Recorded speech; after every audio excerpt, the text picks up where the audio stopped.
Good morning, everyone. Thank you for joining me today. The phrase says, "Oh God, I can't handle this."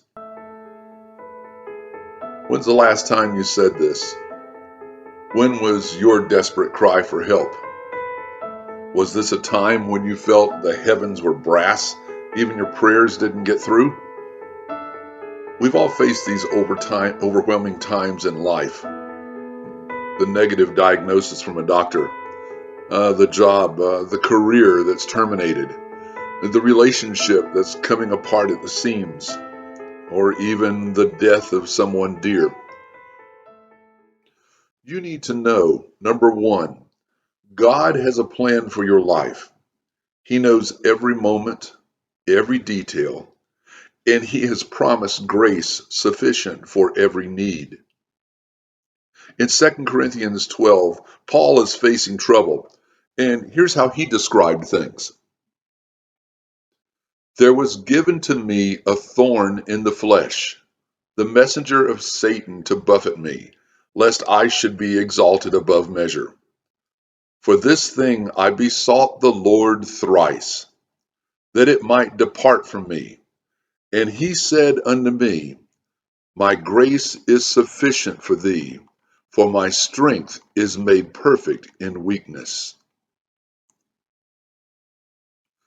Did you catch what Paul was doing?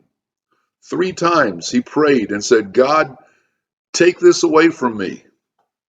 And basically God said, no, but my grace is sufficient and my strength is made perfect in your weakness.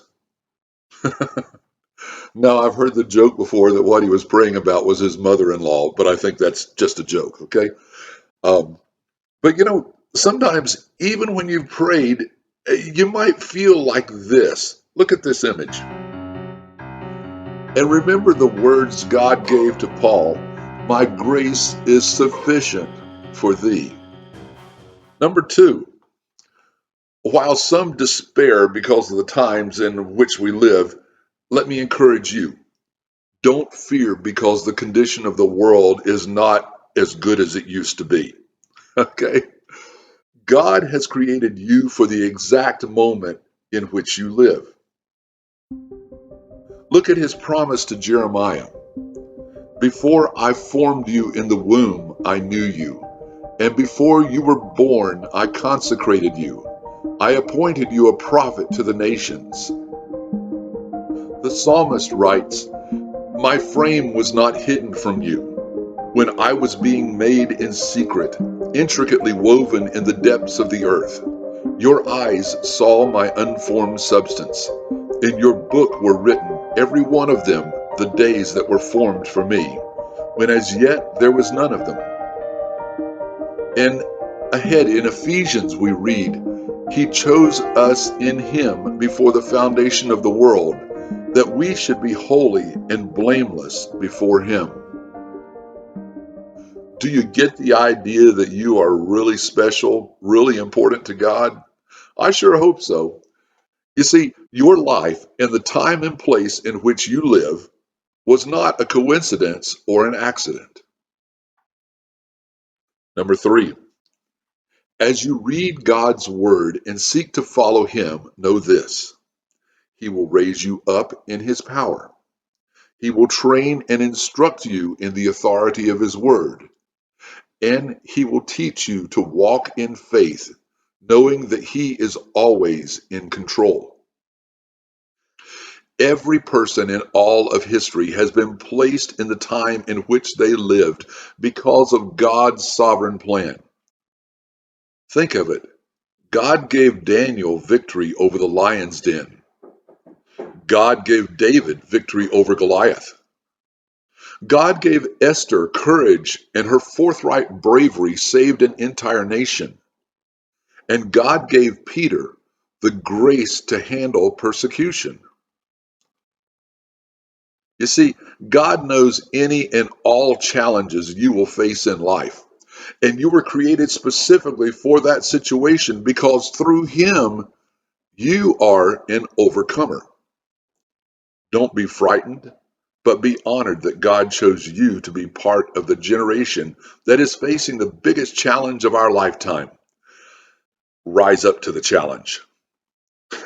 Look, God is not scratching his head in heaven, wondering what he's going to do with this mess of a world.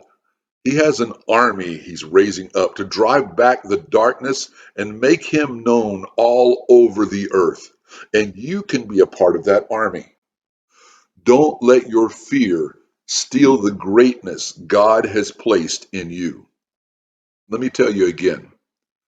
Don't let your fear steal the greatness God has placed in you. You were born for such a time as this. We hear that phrase a lot, for such a time as this. Tony Evans wrote this. When we look at the life of Esther throughout the book titled In Her Name, this phrase actually refers to Esther being scolded for her self-indulgent, self-preserving mindset. In today's language, we might call that being shot down for having narcissistic tendencies. Mordecai reproved Esther for living large and embracing royalty over righteousness. Through these telling words, he reminded her she had been chosen to set her own interests aside, let go of her own ambitions, and face an enemy full on. What happens when God prompts you to do something, to say something, to give of yourself without the assurance of a positive return? When he simply says, trust and obey.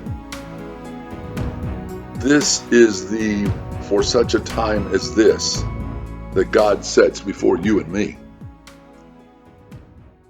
He is the one who's given you a job, a position. He is the one who has given you intelligence and strength. And he is the one who will open opportunities for you to share the good news of the gospel. Our divine purpose is not to drink Starbucks and post selfies on social media. I mean, there's nothing wrong with that. But don't forget this. You and I are in the midst of a struggle, a battle, a war. Again, the writer Tony Evans described it like this. You and I are in the midst of a seismic conflict involving good versus evil. Let me encourage you. Don't miss the challenge God has for your life. Don't allow yourself to be so self-absorbed in your own personal desires that they take priority over his plans. God has called you for such a time as this. It is no accident that you are where you are, doing what you're doing. I mean, in special ways, the Lord has uniquely prepared you to accomplish great things for his kingdom. Always remember, God has an appointed time for every event in your life. Let me tell you that one more time. God has an appointed time for every event in your life. And he's given you the grace to overcome. So don't doubt or be discouraged or afraid. Trust God and focus on his call for your life. He has called you for such a time as this, for this date with destiny. Be faithful to him and he will bless you. God has greater plans for your life than you can possibly imagine.